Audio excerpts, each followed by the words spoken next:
Lads, we're back again. I know I'm making another one on Friday. I need to kind of get these done a bit quicker, but this card is fucking impossible to pick odds for. I ain't gonna lie to you.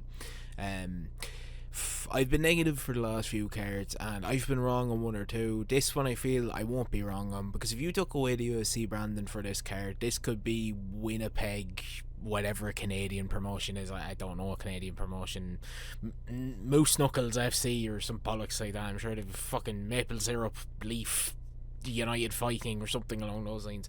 It could genuinely be that, because if you take away Burns and Charles Jourdain, both them co-main and main, this honestly, no UFC brand, this looks like a regional Canadian show. It's absolutely horrendous. I've really struggled with this one. This is why this is taking so long.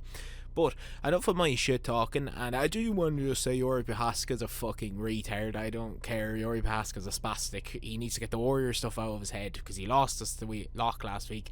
I'm not taking any blame on that, considering he fought a man with one knee, got clipped. It was eventually going to come. Look, besides the point, let's just get down to lock of the week. Charles Jourdain! So yes, lads, this week's lock of the week is going to be Charles Jourdain. Now look, I should be picking Jourdain because you can see all the Jordans that are sitting around us. Or me can't see, but there's a lot over here. But look, I am actually going to pick Jourdain. I'm not going to just pick him for a nickname. I'm going to pick him realistically, because I thought Kyler Phillips has looked very slow. He looked very ragged. He's looked very poor in his last two fights. The injury that he suffered before the front fight has definitely affected him. It's a thing that would affect a lot of fighters. He looks more hesitant, looks slower, doesn't really have the same sort of movement and fluidity he used to have on the feet. He used to be a very, very heavy grappler. He didn't use it against Font. He didn't use it against Look Dog. Realistically, Oliveira would have finished him as well if he wasn't trying to get style points and with his odd weird style. To me, Charles Jourdain has proven that he has one of the best guillotines in the UFC. That guillotine on Davy Grant after the knee, serious. And I can just see the same thing happening here. I can see him being able to rush a very slow Phillips, getting him in that guillotine and being able just to choke him out. I'll go with sober decision, even if this does probably make the judges bring Canada. They're going to rob for a Canadian fighter. This is besides the point, beyond the facts.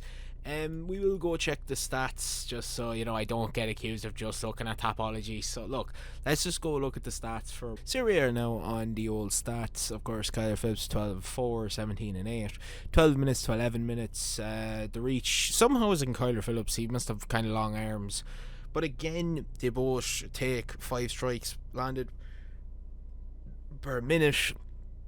Of course, Jourdain takes the higher strikes. The takedowns, this doesn't really evolve these last two fights. It's more the Bialas fight and stuff like that. There's not really a lot of takedown accuracy from Phillips anymore, in my opinion, on a 0.7 sub. We will look into Phillips' fights. Again, he didn't land a takedown. He landed 4 against Rob Font, of course. But again, it's Rob Font. He can get a few of them. He just can't control anyone.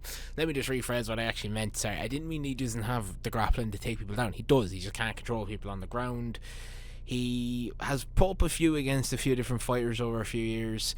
But I do believe that he has lost quite a bit of a step inside the UFC. That Raw fight was in 2024, 2025. His last win was only 2 years ago in the UFC, and it was against Pedro Munoz. He is a strong striker with some nice grappling, but it's one of those ones where I just believe that Charles Jourdain is just the better fighter. Charles Jourdain has obviously been able to submit Victor Henry. He was taken down 4 times inside that fight, but gets the submission. Of course, he took down Gene Silva 3 times. He's fought Sean Woodson. He's fought a lot of better fighters, Nathaniel Wood, Shane Burgos. Look, I do think that the whole grappling game has kind of come out a little bit more into Charles's game a lot more recently, as if you go for a takedown, he definitely knows what to do. Now, of course, he knocked down Davy Grant and got the submission inside that fight, but I do believe that this hits the mat. Charles is the more basically technical grappler and more kind of slippery. I think Kyler Phillips looks very, very poor inside of a lot of his fights. I think he's looked very slow, very just not really what you want to see. So yes, we will take Charles Jourdain at 20-20 sober decision, and we will move down to the favourites. So we'll go into the favourites here, and we'll start with Jazz Davicius. Of course, she is Canadian, 1-3. Even if this goes to decision, robbery incoming, I don't really need to talk about this. She'll beat Curtine Silva pretty easily. This will be a decision, 29-28. I'm not going to waste my time. Just talked about Charles. I won't say that again. Gilbert Burns, this is no distance at 2-9. I probably should have said this. It's Gilbert Burns, 2-9, no distance. I don't think Mike Malott is good enough to be able to beat Gilbert Burns, to be 100% honest, but I don't have any faith to pick Gilbert Burns. I can't in good mind pick a man who's 0-4 now in his last 4 fights. His last win was 3 years ago against, Horst Masvidal, which isn't really great. Now, again, he's fought killers besides Brad Muhammad. He's fought JDM, Sean Brady, and Morales, all still inside the top 15 and all very, very high ranked. I don't think Mike Malott's anywhere near that level, and this is why I'm going to go 2 to 9, no distance. I can't see his fight going 5 rounds. There's no physical way. Mike Malott has proven in 3-round fights he barely even has the cardio for 15 minutes. He won't have the cardio for 25.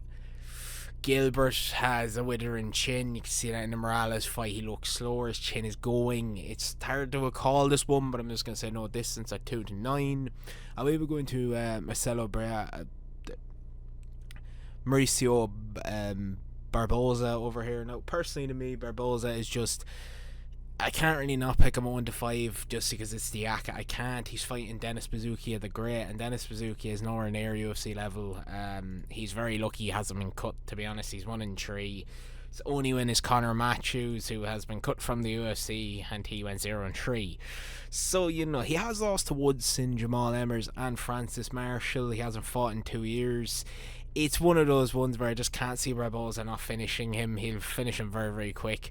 And with me saying that, let's get down to the underdogs. We will start instantly with Barboza's starting. As we will go into Barboza here, as I think he's going to get around 1 finish. He has 14 knockouts in his career, and it is...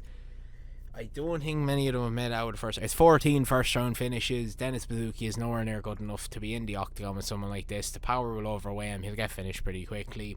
Next, moving to JJ Aldridge. Now, again, this is another one where I just don't think that Jamie Lynn Fife is exactly UFC level all the same. She's 9-2. She's 4-2.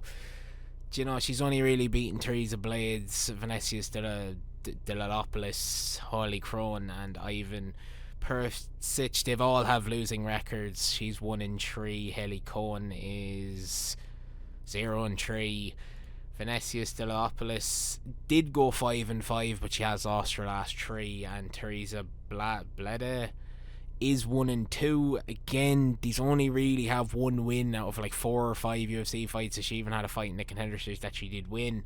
But again, it's one of those ones where I just don't think Jamie Lynn Fight is, again, UFC level.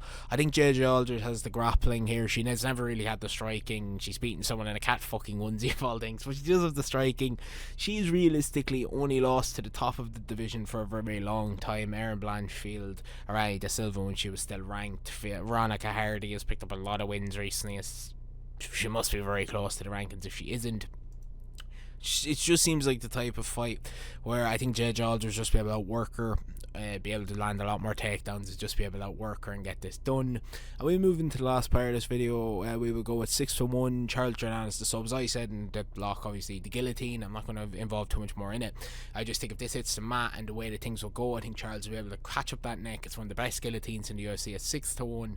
Give me the money, and that's the way we're going to do it. Aka plays, I think it's 42 back off 12.91 because I won a bet, and it's just something different. And yeah, that should be it. But anyways, if you did enjoy the video, please hit the like button or hit subscribe, and I'll see you in the next one. Peace.